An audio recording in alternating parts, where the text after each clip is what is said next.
ഇടവേളയ്ക്ക് ശേഷം തമിഴ് സിനിമാ ചിത്രീകരണത്തിന്റെ ഹബ്ബായി തലസ്ഥാനം. പതിവ് സിനിമാ ചിത്രീകരണമല്ല, തമിഴിലെ രണ്ട് സൂപ്പർ താരങ്ങളുടെ സിനിമകളാണ് തലസ്ഥാനത്ത് ചിത്രീകരിക്കുന്നത്. രജനികാന്തും വിജയും. വെങ്കട് പ്രഭു ചിത്രം ഗോട്ടിന്റെ ചിത്രീകരണത്തിനായി വിജയ് തിങ്കളാഴ്ചയാണ് തലസ്ഥാനത്തെത്തിയത്. വിമാനത്താവളത്തിലും പ്രധാന ലൊക്കേഷനായ ഗ്രീൻഫീൽഡിലും വെച്ച് ഇതിനോടകം തന്നെ നിരവധി തവണ വിജയ് ആരാധകരെ കണ്ടു. മാർച്ച് 23 വരെ വിജയ് തലസ്ഥാനത്ത് തുടരും.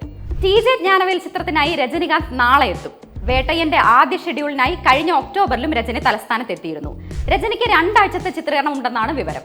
മാത്രമല്ല, ഇരുവരുടെയും ചിത്രത്തിന്റെ ക്ലൈമാക്സ് ഷൂട്ടിനായാണ് തലസ്ഥാനത്ത് എത്തുന്നത് എന്നതും മറ്റൊരു പ്രത്യേകതയാണ്.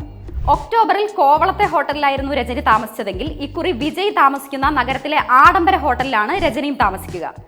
തിരുവനന്തപുരത്ത് വെച്ച് തലൈവരും ദളപതിയും തമ്മിൽ കാണുമോ? അങ്ങനെയെങ്കിൽ കഴുകൻ കാക്ക വിവാദത്തിന് ശേഷം ആദ്യമായി സൂപ്പർ താരങ്ങളെ ഒരുമിച്ച് കാണാനുള്ള സുവർണ അവസരമാകും തമിഴകത്തെയും കേരളത്തിലെയും വിജയ് രജനി രസികർക്ക് ലഭിക്കുക.